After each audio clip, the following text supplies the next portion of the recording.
Bonjour, bienvenue, and welcome back. My name is Lindy. As somebody who's lived in France for several years, I thought today we would talk about some more differences between France and the United States. Aussi, je voulais faire une vidéo où je parle en français et aussi en anglais. Donc, dans cette vidéo, on va faire les deux. Alright, so first up is easy public transportation. So you have so many options from the trains, BlaBlaCar, bikes, buses, even scooters. With the trains, they pretty much run on time.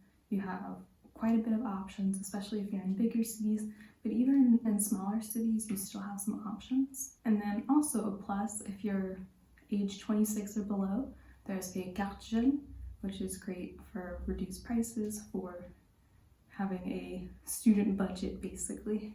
There's also BlaBlaCar, which is pretty cool. It's basically Uber for long distances, so you can look up reviews on who you're going to travel with and message them to find out where you'll meet up to carpool.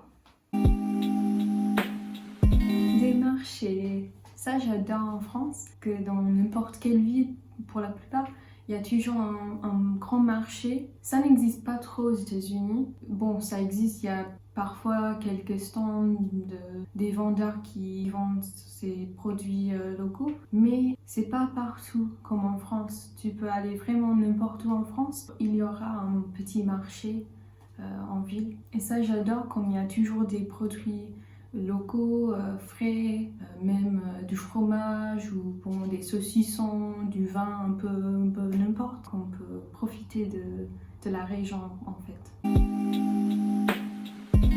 I've also noticed how environmentally friendly France is and Europe in general. And I know some people might differ on which country is the most environmentally friendly, but based off of the United States compared to France, I've noticed how in France recycling is a very normal part of every day. It's pretty normal in the United States as well, but I've also noticed with quantity sizes, in France you only take what you need. Even when you're going to the grocery store, you just take what you need. You don't stock up and get a whole bunch of extra that might go bad. J'aime bien en France que quand il va au supermarché, il ramène un petit sac pliable et puis il peut mettre tous ses achats dans le sac et puis c'est bon. Mais aux États-Unis, par contre, c'est un peu étrange de ramener ton propre sac. Je crois que ça devient plus et plus à la mode, mais a lot of times you'll go to the store and they will bag your groceries for you in rather plastic or paper bags. Whereas in France, you can get a bag, but you have to pay a couple cents for the bag. However, France is one of the first European countries to ban large supermarkets from throwing away their food. Instead, they have to donate it to charities and food banks, which I think is a really cool idea. They also banned plastic bags in supermarkets. Now, if you do buy a bag, it's a thicker, durable, longer lasting plastic and not just like a single-use plastic. Et ça, je crois que ça existe aussi aux États-Unis, si je ne me trompe pas, mais il y a une application qui s'appelle Too Good To Go, Too Good To Go, et c'est une application où tu peux trouver des choses pas abîmées, mais ils sont presque à la fin de sa vie. Donc ça, c'est à les boulangeries, les supermarchés, même des restaurants. Tu peux acheter un panier et tu sais pas ce que tu vas recevoir, mais puis tu vas le lendemain et tu vois tout ce qu'ils ont mis dans le panier et à un prix réduit. Donc c'est assez bien. Alright, now we have walking everywhere. Donc aux États-Unis, il faut avoir une voiture. Si vous êtes dans une grande ville, il y a le métro aussi qui est assez accessible, mais dans les petites villes et en général aux États-Unis, il faut avoir une voiture. Par contre, en France, on peut aller à pied n'importe où. Tout ce qu'on a besoin, on peut aller à pied. Donc c'est vraiment génial et j'aime bien ça en France. Je sais quand je suis venue pour la première fois, ça m'a étonnée un peu que je devais marcher partout. Comme pour nous aux États-Unis, si tu dis ouais c'est 20 minutes à pied, ils vont dire ah bon, on peut juste prendre la voiture. Mais ici en France, moi je vais 20-30 minutes à pied et c'est pas grave. Donc je vois aussi comment ça a changé depuis que je suis en France, que maintenant je pense plutôt, je peux marcher facilement et même j'aime bien marcher. I can discover the city, I can take my time, and it's also kind of nice to just clear your head and walk around. So this one is short and sweet, but bakeries, les boulangeries en France. Bakeries are such a staple of the French culture. Even during quarantine, good old quarantine, they still had bakeries that were open and they deemed them essential, just like supermarkets, also tobacco shops, because it's France. Mais ça, c'est quelque chose en France que j'adore.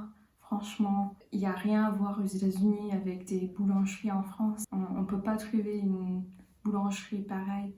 Bon, ça existe parfois, on trouve des boulangeries un peu authentiques, mais ça coûte très cher. En France, on trouve des bonnes boulangeries de qualité et c'est un peu rigolo aussi. Parfois, il y a des Français, il a sa propre boulangerie, comme ils vont là tous les jours pour prendre du pain.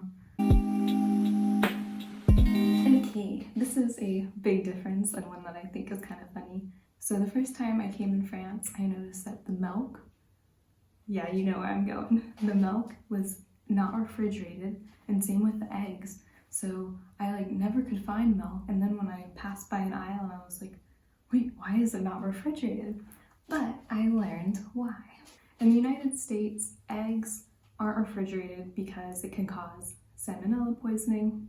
Maybe this is the most fun story, but it's all about, the key difference is how the eggs are processed before getting to the store. So American farms wash the eggs to strip the outer protective layer, which prevents contamination outside the shell. So without this layer, the eggs have to be refrigerated to combat any bacterial infection from the inside.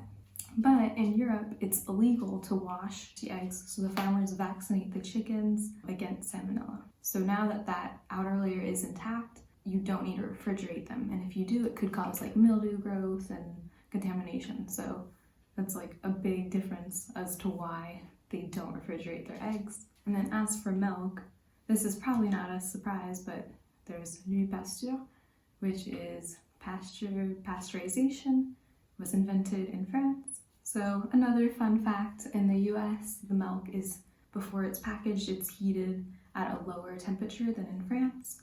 And because in France it's heated at an ultra high temperature and for processing for just a few seconds. Using this method, it seals it and it has a shelf life 6 to 9 months unrefrigerated, whereas in the United States it's only a few weeks that it needs to be refrigerated. Alors, maintenant on va parler de la bouffe mexicaine qui n'existe pas en France. Ça se comprend un peu, comme aux États-Unis, on a le Mexique juste à côté, mais en France, la bouffe mexicaine n'existe pas trop. Et je me souviens, je me suis trompée, j'ai vu des tacos et j'étais ah bah nickel, il y a des tacos ici.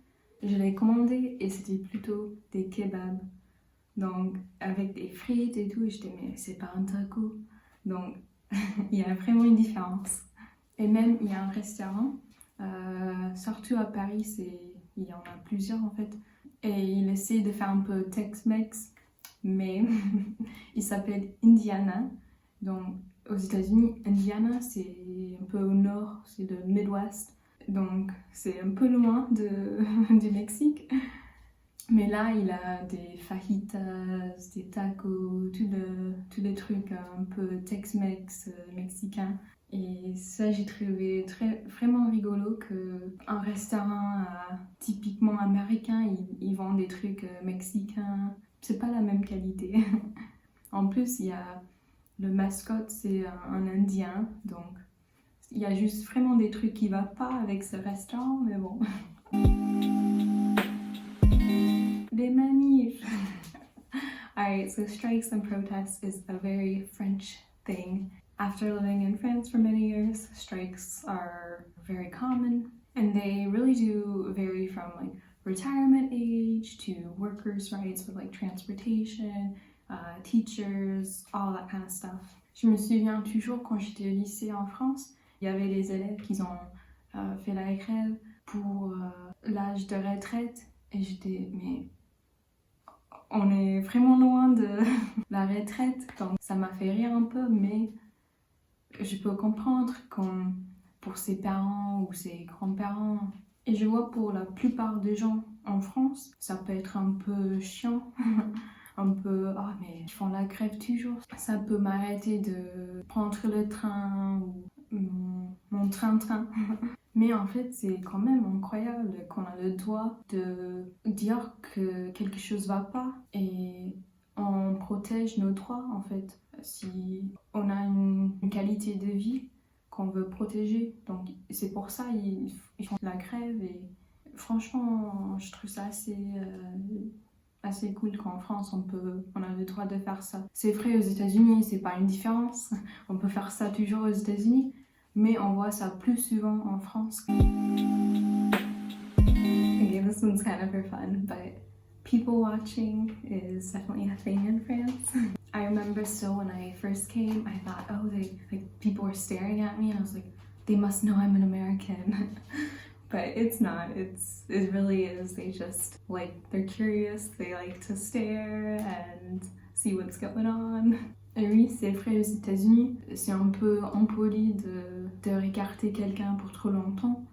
Mais franchement, en France, je trouve ça un peu rigolo que c'est pas bizarre de regarder quelqu'un comme... Bref, je trouve ça assez bien comme on peut observer, see how they interact, see what they're wearing, and whether you like fashion or you don't, I still think the items that you choose to wear, it represents some part of you, or thinking of like why you decided to wear yellow today because you maybe wanted to feel happy and energized, or you chose a certain piece of jewelry that represents being quirky or sparks some sort of fun. So I think it's cool that it's not something negative to be able to just kind of observe people and it's not seen as being rude. Aussi pour la communication non verbale, j'aime bien aussi parfois de regarder des gens comme s'ils touchent le bras de quelqu'un ou si ils ont des pieds un peu pour montrer qu'ils veulent partir de la conversation. Donc parfois ça m'intéresse aussi de juste observer des gens comme ça et c'est intéressant. If you followed my videos, you know how I feel about l'administration française. The French administration. So with any sort of paperwork in France is very much an in-person type of culture. So to set up any bank accounts, to set up anything, they really want you to be in person. That's why I know when sometimes people come to France and they try to set up an apartment in advance, it normally doesn't work because French people really want you to be here and it's just a part of the culture. So as advanced as France is technology-wise, they really do like snail mail and hard copy paper and 3 copies at least to be sent for really setting up anything. This one is not specific to just France, this is more the rest of the world and then the United States. But the metric system, using like Celsius versus Fahrenheit, that is something to get used to, is to always, if you're saying like, especially if you're saying it's hot and you're like, oh, it's like 80 degrees, and they're like, mais attends quoi? So you have to really use Celsius, and same with miles per hour versus saying kilometers. That was a difference to get used to when coming to France. This one is a pretty big difference. It's maybe not as important to some people, but Halloween. In the United States, Halloween is, bon, c'est les États-Unis, donc tout c'est un peu plus grand, un peu exagéré. But Halloween is such a big deal in the United States. You see lots of decorations, trick-or-treating, you dress up in costumes, you might have Halloween parties with your friends, haunted houses. You might carve a pumpkin, you watch scary movies during the whole month of October. So like I said, it really is a month of Halloween. However, coming to France, en France, on remarque la différence qu'ils fêtent pas trop l'Halloween. Bon, parfois tu vois une citrouille ou peut-être quelque chose accroché sur la porte pour fêter l'Halloween, mais c'est pas comme aux États-Unis. Ouais, parfois il y a des enfants qui demandent pour des bonbons à chaque maison, mais c'est moins et moins connu en France. Donc j'avoue, chaque année, ça me manque un peu quand je suis en France. Alright, so as a last little culture shock, I still remember coming to France and it being the fête de quelqu'un. And what that meant was that the name of a saint corresponded with the name of the person. So on that day, everybody who has that name celebrates this holiday together. And on that day, you either give them a gift or a card or you wish them bonne fête.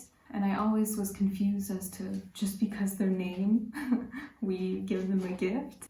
I did some research and I found out it's because it's the name of a saint that corresponds to a day on the saint's calendar within the Catholic Church. And because a long time ago, France was a very Catholic country, much less in practice today in France. And kind of with the history with that is for a long time, French people had to choose a name for their child that corresponded with a saint's name, where now you have more uncommon names, and it was actually in 1966 they became a little bit more open to more exotic names or ones from like mythology or ancient history. They became more common. Si je me trompe pas, et les Français vous pouvez me dire, mais je crois c'est toujours le cas. Si vous avez vraiment un nom exotique ou pas normal, il faut aller au mairie pour demander l'autorisation pour avoir ce nom à ton enfant, à vos enfants. And that always made me kind of laugh that as open and as free as France is, something as choosing a name for your child, if it's too strange or out there, you have to ask permission or authorization for this name. Thank you so much for watching. Let me know if you've noticed any of these differences or if you have other ones you want to share. I've also done a part 1 to this video, but there were just too many, I had to make a second part. Et oui aussi, dis-moi si ça t'intéresse que je continue à faire des vidéos en français et aussi en anglais, moitié-moitié. Et si tu veux, j'ai des autres vidéos sur ma chaîne à propos de la France, des voyages, bon bref, un peu de tout, apprendre les langues. Donc, vas-y, regarde si tu veux. Thank you again for watching and subscribe for any future videos, you know. Okay. Bon, bah merci, bisous. Ciao.